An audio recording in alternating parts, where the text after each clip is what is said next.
It's that time again, monthly wrap up. And I didn't do one last month, so this month you're getting 2 wrap ups for the price of 1. Do a monthly wrap up video in February because I only read 2 books. And I was like, what am I gonna do a wrap up for with 2 books? But I read a little bit more in March. I honestly can't believe we're in April. Let's just get into it because in February and March combined, I read 9 books total.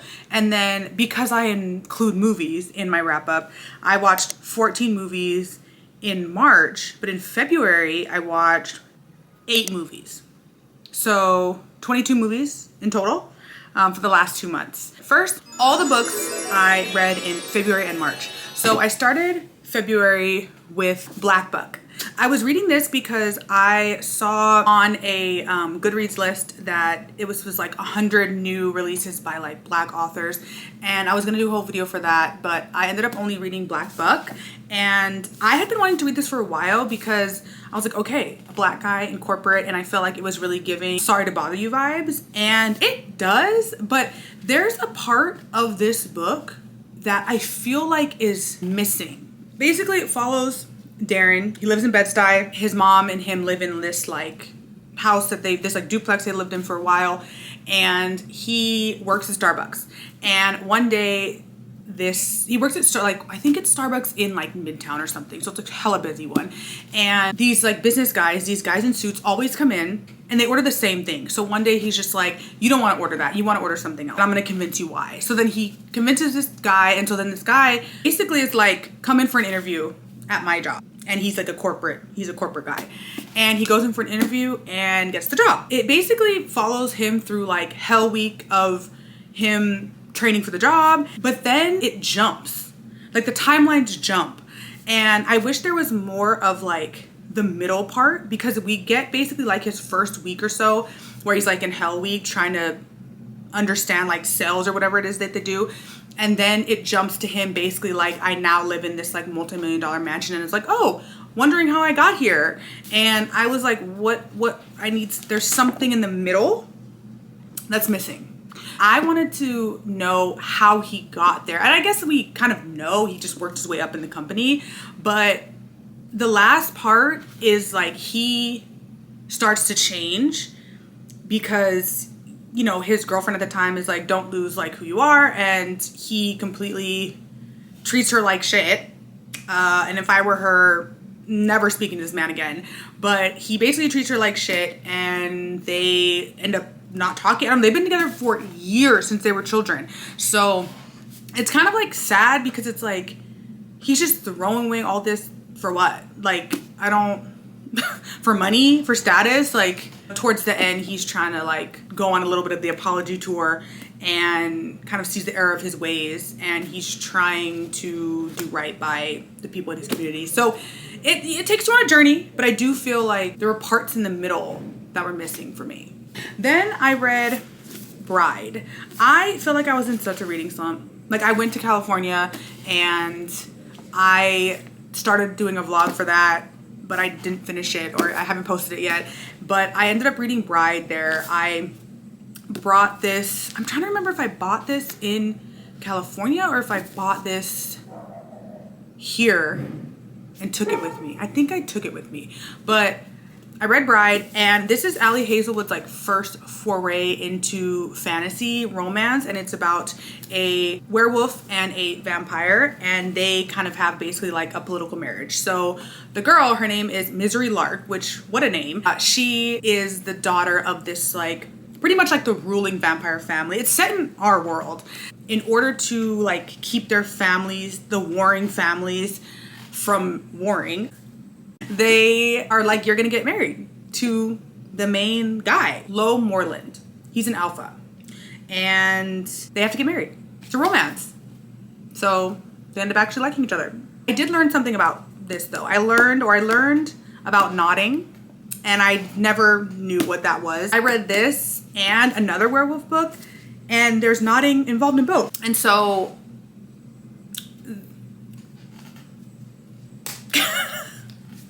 I love Ali Hazelwood. Okay, I love her books about women in STEM, and those are my favorite ones by her. I didn't like this as much as I thought I would. I know everybody loves it, and I like Ali Hazelwood's writing. I thought it was good. I highlighted some of the little quotes and whatnot, but I just missed, like, I missed my STEM. You know what I mean? Like, I missed my women in STEM. I did. I think I gave this like a 3-star. But I would read anything by Ali Hazelwood, honestly. Like, I would, anything she comes out with, I'm gonna read it. Now we're moving on to March, because those are the only 2 books I read in February. And in March, I also read The Fake Mate. This is one that I did buy in California. This is fake dating. It reminded me of Grey's Anatomy, but werewolves. Grey's Anatomy, but make it werewolves. That was like the vibe. And honestly, like, I was kind of bored. And I hate saying that, but there was also nodding in this. I feel like I learned a lot from these 2 books. I don't know. It wasn't my favorite. I was kind of bored. I actually ended up stopping reading it in California, and then when I got back home, I just listened to the audiobook to finish it up. Like I said, it really reminds me of Grey's Anatomy, and I love Grey's Anatomy. It's just like the work drama and like the romance, the workplace romance in the medical field. I thought that was fun, but I don't know, there were parts where I was just kind of bored. It was like a little bit repetitive. I also ended up reading another book by Ali Hazelwood, Love Theoretically. I actually started this book last year in 2023. So it was just me basically finishing it. I think I got maybe like 3/4 of the way through. And I don't know, I just didn't finish it. I don't know what it is. I don't know what it is. It's not a bad book by any means. I liked it. And I got nervous because I was like, am I gonna remember the book even though I like picking it up almost a year later, maybe? But it got wet in the rain, which is super annoying. But another Ali Hazelwood down. I love Ali Hazelwood, and I love her STEM books. They're always really fun and cute. And she has another one coming out soon, and I'm really excited. Then I read The Bodyguard by Catherine Center. I just thought this was okay. As you can see, I'm having just like an okay reading time. I read The Bodyguard by Catherine Center. I've heard really good things about this. I just thought it was just cute, simple. It's not spicy at all, which is fine. It's just like this simple kind of little bodyguard romance. She's the bodyguard for this actor who has gone back home because he has kind of had like this tragedy in his family, and he's carrying the weight of that. So he also kind of has like a stalker. So he's gone back home, and her company has been tasked with being his detail. They basically spend a lot of time together, and they get to know each other, and he doesn't want his family to find out that he has a bodyguard, so he doesn't want them to find out about the stalker. So basically she has to be his fake girlfriend so that his parents don't find out. And it's cute because like his parents are so wholesome, and they really love her, and she falls in love with their parents. And he has this older brother who's kind of a dick, but there's a lot of like things that they need to speak about him and his brother. But I thought it was cute. It was just like a really simple romance. That was hard though, is like because they were faking it, she never knew what was like real and not real. And all of a sudden she was kind of having these like real feelings, she thinks, and she's not sure if like his feelings are real or not. So it was chill. I think I gave it 2 stars. 2.5. 2.5 is not horrible, but it was okay. I also read A Love Song for Ricki Wilde. I love Tia Williams, and I loved 7 Days in June so much, and I was excited to read her new book. I get nervous reading like new books by authors that I love because I'm excited, but I'm always scared that like, what if I'm not gonna like it, you know? But it's very, very different from 7 Days in June. But I will say that it's very magical, and I just love her writing so much. I loved the story. I thought the twist was really interesting. I obviously am not going to say what it is, but I don't think I've read anything like this in a romance before. My camera died. Anyway, I read this. I loved it. I think I gave it 4.5 stars. I also read Someday Maybe, which is a really sad book. So if you want to read a sad book, you know, people are like, oh, reading sad books, this is the one, because it's really sad. It's all about grief, and I feel like I annotated a ton, but it's all about grief, coping with that, losing somebody, who are you without that somebody, dealing with their family, thinking you know somebody, and then them deciding to take their own life, and how you grapple with that, blaming yourself, thinking you know someone and thinking maybe you don't. Really good book. I think I might have given it 5 stars. I honestly don't remember. I also listened to an audiobook. It's called First Lie Wins. I feel like I can't give audiobooks like fair ratings because I definitely was like not paying attention at some points. But I feel like it was okay. If I were to rate it, no, I'm not gonna rate it. I'm not gonna rate it at all. Because there's like different timeline, because there were different aliases, if I like stopped in the middle of a chapter on the audiobook, I would have to kind of go back to the beginning of that chapter to be like, okay, what alias are we in? So I think reading it might have been a little bit easier in that aspect. The last book I read in March was This Woven Kingdom. 5 stars. 5 stars. I was hooked from the beginning. I annotated. I wanted to know more. I wanted to be in this world. It's like a slow burn kind of. There's like just a sprinkle of romance, not really that much, which is fine. It's YA romance. It's YA fantasy. But the world and the writing are so rich. I loved it. Like I loved it so much. And I am currently reading the second book, but 5 stars. I literally finished the last day of March. 5 stars. Now let's talk about all the movies that I watched in February and March. It'll be quick because there's 22. So we'll just go through them. I started off with February watching Scrambled, 4 stars. Very relatable millennial movie. I cried multiple times. Then I watched Miller's Girl. I don't even know what to think about this film, honestly. Jenna Ortega, the guy from The Hobbit. It felt like I was reading like a forbidden romance novel. It was kind of weird though. Argylle, so bad. Oh my God. Book of Clarence, actually a lot better than I thought it was gonna be. Really interesting. Peasants, beautiful film. Some of it was rough to watch. Promised Land, way better than I thought it was gonna be. I was pleasantly surprised by the Promised Land film. 4.5 stars. It was kind of like that slow, kind of like historical film, but it kept me wanting to know what the hell was going to happen next, and I was very interested throughout the whole film. That usually doesn't happen with films like that, but I was in. I was on for the ride and I was there. That's a really good film. People should watch that one. Promised Land, really good. Then I watched Madam Web, 1 star. Moving on. I watched Dune for the first time in IMAX at the AMC Times Square, which not the best IMAX, but it's fine. Fantastic film. 4.5 stars. I didn't have any expectations going in because I watched the first one, but I wasn't really like super excited for it. Second one, honestly, so I should just say I actually ended up watching this film 3 times. I've seen Dune 2 3 times, and honestly, like, I haven't felt this way about a film since Oppenheimer. And if you saw any of my videos from 2023, you know that I absolutely loved Oppenheimer and it's like my favorite film of the year. I have not felt this way about a film since Oppenheimer, and I didn't think Dune 2 would be that film. I didn't think she would be that girl, but she was. And I feel like every single person on that set, on that team, came with their best. Like, everybody understood the assignment. From the editing to the sound to the acting to the everything, to the shots, to the cinematography. The cinematography on that film is beautiful. I almost feel like there's nobody but Denis that could like make that film or could like direct that film. But the cinematographer for the film, he wanted his coin and he got it because it's an amazing film. I would like to see it again. I saw it in the IMAX at Times Square. I saw it in the Dolby at Times Square, which is the best Dolby, I think, in the city. Personally, that's my own personal opinion. The Dolby in Times Square, which was a magnificent experience. And then I saw it in the IMAX 70mm at Lincoln Square, which is the best IMAX in the city.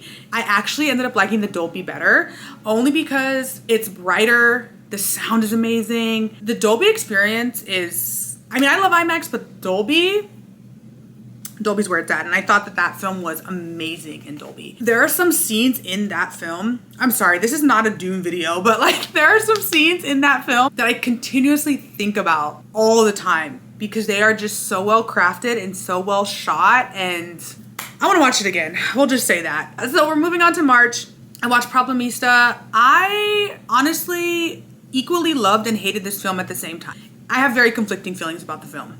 I watched Love Lies Bleeding. Now that's a fun film. It's like a thriller and like a romance and like Kristen Stewart. We love Kristen Stewart. Like, I love her so much, and I was just so proud of her watching the film. And the other girl, I don't remember her name, but I will put her picture here because she's stunning. Her body's amazing. She's an amazing actress. Everybody in that film was wild and it was really good and more people need to watch it. I think people are watching it, which makes me happy because, like I said, I love Kristen Stewart. Every year for the Oscars, they do like the best documentary shorts or whatever, best documentaries. I had seen, I think, 3 out of the 5 of the like nominated documentary full length, but I didn't get a chance to see any of the shorts, even though they were at the documentary film festival that I went to last year. So my local theater, IFC, they are showing all of the documentary shorts. They showed all the animated shorts and they showed all of the live action shorts. I missed the live action shorts, unfortunately. I wanted to watch the documentary shorts, so I went to do that. The first one's called The ABCs of Book Banning. That one is very cute. They talk to young kids who like 8, 9, 10, who are avid readers, and they get their books from like their school library, and because there's so many books banned, they are like, why can't we get these books? So it's really like from the perspective of like young kids and how they're being affected by book banning and book restricting. Then I watched The Last Repair Shop. That's the one that won the Oscar. The Last Repair Shop is the one that won the Oscar. It's very cute. It just follows this repair shop of musical instruments, and they supply basically instruments for kids that are in schools, and basically you can send your instrument there and they fix it for you. And it's very cute because they're like very involved in the community. There's these, I think, 4 people that have been working there for so long, and we followed their stories and how they even ended up in that shop, and I thought it was very, very well done. So that's the one that won the Oscar. I could see why that one won. Also, the Barber of Little Rock, I loved that one. I gave that one 5 stars. That one is just basically about a guy who created this like barber school because he wants to help underprivileged people. He wants to teach them how to make a business, start a business, go to school. And he also has this loan company where he helps people homeless people who are down and out, basically gives them loans, and he helps them get financially right. Like he basically is like helping them, he's giving them a chance and helping them get back on their feet. And he's trying to close the gap between like wealth, like equity, like wealth disparity in underprivileged communities. And he wants to start like buying land in certain areas that are not really thriving. And he wants to put like a bank there because there's, you know, no banks in certain areas. He wants like, if this part of the land has banks and schools and stores, he wants also he wants all of it to have that. And yeah, I thought that was really interesting. Then I watched Island in Between. I don't remember much about it. I watched Nai Wài Pó. I think that's how you pronounce it. It's about these 2 sweet old grandmothers, and they are best friends, and they live together, and they're just so cute. They're so active, and one of them's like, I'm 89, but I feel, you know, 15 or whatever. And then one lady's like, I'm 92 and I feel 92. And like, it was so cute. They were so cute. They were so cute. I also watched Monster, which this I gave a 4-star as soon as I realized like what was going on, because there's different perspectives in this film. And as soon as I realized what was going on, I was like, oh wow, what an interesting take. What an engaging kind of story between, it's basically about this like friendship, I would say, between these like 2 boys, these 2 really young boys who are navigating life together, and their friendship and their relationship. And there's this teacher that gets involved, and then a mother that gets involved, and you really realize it's just about these boys. And I don't think a lot of people saw the film, but I think that people should. Also watched High and Low. It's a documentary about John Galliano, who I didn't really know much about him. He said some pretty anti-Semitic things at a cafe, but he is also a very famous fashion designer, and he is still a fashion designer, but he has some troubles, that's for sure, and an alcohol problem. So it just kind of chronicles his life. I didn't really know much about him, to be honest. So, but we know I love a good documentary. So I watched that. I watched Arthur the King because I like adventure movies like that. And I did not used to be a person that would watch movies about animals. I was like, I'm not doing it. Like, I've never seen Marley and Me. That's just, I'm not gonna do it. Then I watched Arthur the King because I like adventure movies. And now that I have a cat, I'm like a kind of an animal person.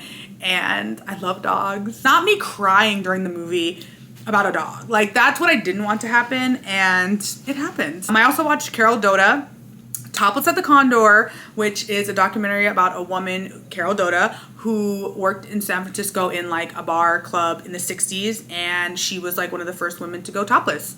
at the bar. And she would dance on this piano and she would dance on stage. And so it just kind of talked about that and how revolutionary that was and how she's kind of like the feminist icon and just about that time period and how the club scene also like started to change. And it was really good. At my theater last weekend, we had these really awesome burlesque performers come in and perform. And I basically was someone told me I was like the stage manager for that. I just gave the cues and stuff and it was fine. But that was really cool. And it was really cool to watch that documentary about Carol Doda. I thought it was really fun and interesting. And the last movie I watched in March was called Femme. Now that was a wild ride. That was a wild ride. It's like a thriller. It's a dark romance between these two men and it's very fucked up. Yeah, it's wild.